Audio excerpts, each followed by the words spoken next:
नमस्कार मंडळी, श्री स्वामी समर्थ. मी संध्या माझ्या चॅनलमध्ये तुम्हा सर्वांचं खूप खूप मनापासून स्वागत करते. बघा मंडळी, आज आहे सोमवार आणि अमावस्या. ज्या दिवशी सोमवारी अमावस्या येते तेव्हा तिला सोमवती अमावस्या म्हणतात. बघा, कोणत्याही अमावस्येला आपण जर काही उपाय केले तर त्याचा खूप चांगला फायदा आपल्याला होत असतो. पण त्यामध्ये जर सोमवारी जर अमावस्या आली आणि सोमवती अमावस्येला जर आपण काही उपाय केले तर त्याचा खूप अधिक पटीने प्रभाव आपल्याला दिसून येत असतो. म्हणून आपल्याला या दिवशी कापरासोबत एक अशी वस्तू आहे जी जाळली तर आपल्या घरातील जी काही नकारात्मकता आहे, आजारपण आहे, दारिद्र्य आहे, ते कायमस्वरूपी आपल्या घरातलं निघून जात असतं. असाच एक अतिशय प्रभावशाली उपाय आज आपण या व्हिडिओमध्ये पाहणार आहोत आणि हा उपाय आपल्याला आज संध्याकाळीच करायचा आहे.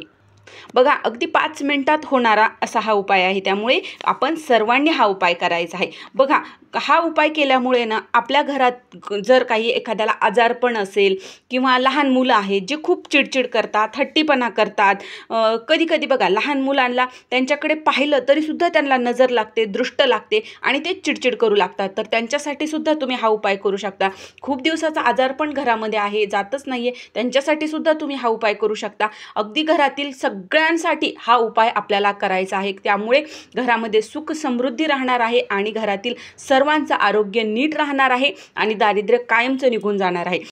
आता कसा करायचा हा उपाय हे जाणून घेण्यासाठी व्हिडिओ अगदी शेवटपर्यंत पहा आणि जर तुम्ही माझ्या चॅनलवरती नवीन असाल तर चॅनलला सबस्क्राईब करा.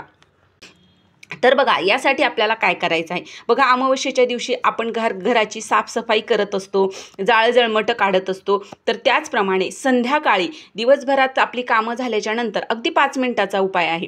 आपल्याला काय करायचं आहे, संध्याकाळी दिवे वगैरे लागल्याच्या नंतर तुळशीला दिवा लावायचा, आपल्या देवासमोर दिवा लावायचा, धूप लावायचा, सर्व दारं खिडक्या आपल्याला उघडे करायचे आहेत आणि नंतर आपल्याला देवासमोर बसून आपल्याकडे धूपदाणी असेल तर तुम्ही धूपदाणी घेऊ शकता किंवा जर नसेल तर एखादी पंती किंवा मातीचं भांडं असेल तर ते सुद्धा घेऊ शकता तुम्ही. त्याच्याखाली प्लेट ठेवली तरी चालेल.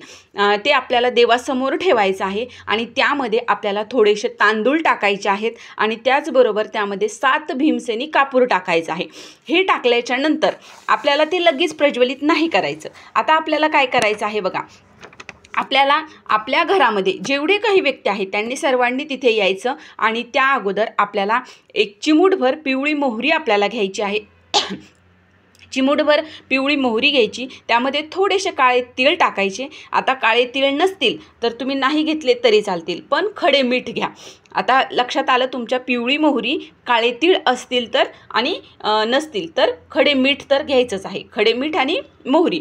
आता जर समजा तुमच्याकडे पिवळी मोहरीही नसेल तर तुम्ही काळी मोहरी जी असते आपण स्वयंपाकाला वापरतो ती घेतली तरीही चालेल. या 3 वस्तू आपल्याला हातामध्ये घ्यायच्या आहेत. आपल्या घरात जेवढे काही व्यक्ती आहेत त्यांच्या डोक्यापासून ते पायाच्या नखापर्यंत आपल्याला घड्याळाच्या आकाराप्रमाणे 7 वेळेस उतरवायचं आहे आणि उतरवत असताना श्री स्वामी समर्थ, श्री स्वामी समर्थ या मंत्राचा जप करायचा आणि 7 वेळेस ते उतरवायचं आहे. उतरवल्याच्या नंतर घरात जेवढे व्यक्ती आहेत तेवढ्या सगळ्यांच्या अंगावरून तुम्ही हे उतरवायचं आहे. बघा, कोणी आजारी असेल त्यांच्या उतरवा, लहान मुलं आहेत त्यांच्या उतरवा आणि जे चांगले आहेत, ज्यांना काहीही त्रास होत नाही आहे, सुरक्षित आहेत, त्यांच्याही उतरवा. कारण काय होतं ना, त्यांच्या आजूबाजूला या आपल्या घरात जेवढ्यांच्या आजूबाजूला जी काही नकारात्मकता असते, कारण बघा प्रत्येकजण बाहेरून येतो, त्यासोबतच तो नकारात्मकताही घेऊन येत असतो आणि ती घरामध्ये साठून राहत असते आणि त्यामुळे घरातील वातावरण बिघडत असतं. म्हणून आपल्याला सगळ्यांच्या अंगावरून हे उतरवायचं आहे आणि नंतर आपण जो देवाच्या समोर जी पंती ठेवलेली आहे ती प्रज्वलित करायची आणि प्रज्वलित केल्याच्या नंतर हे जे खडे मीठ, काळे तीळ आणि मोहरी आहे ती आपल्याला त्यामध्ये टाकायची आहे आणि थोडा वेळ तिथेच बसायचं, नामस्मरण करत राहायचं, श्री स्वामी समर्थ, श्री स्वामी समर्थ.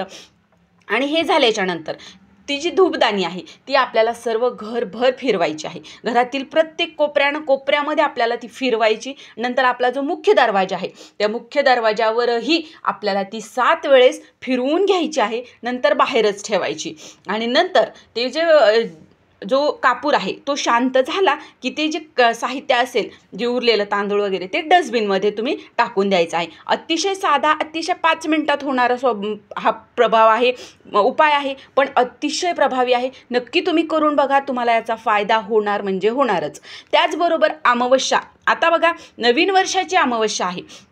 उद्यापासून नवीन वर्ष सुरू होणार आहे आणि या नवीन वर्षामध्ये आपलं आयुष्य सुख समृद्धीचं जावं, घरात कसल्याही प्रकारची नकारात्मकता राहू नये, दरिद्री राहू नये, आजारपण राहू नये, यासाठी आपल्याला आणखीन एक उपाय करायचा आहे, तो म्हणजे कर्पूर होम.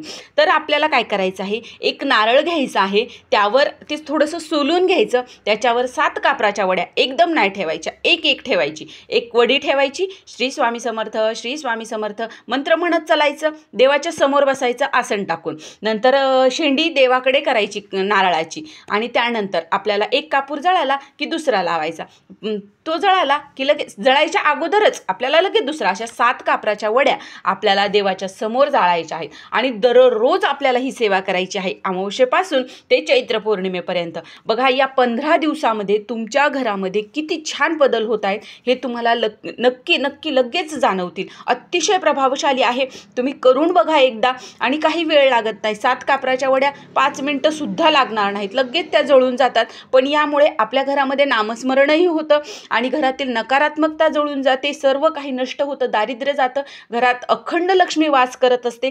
तुम्ही बघा या चैत्र पाडव्यापासून ते पौर्णिमेपर्यंत तुम्ही हा उपाय करून बघा आणि जर समजा ते नारळ तडकलं तर त्याचा जर चांगला असेल तर तुम्ही त्याचा प्रसाद खाऊ शकता, खराब झालं तर ते निर्माल्यामध्ये तुम्ही टाकून देऊ शकता. तर अशा प्रकारे आपल्याला कर्पूर होम अमावस्येपासून ते पौर्णिमेपर्यंत करायचा आहे.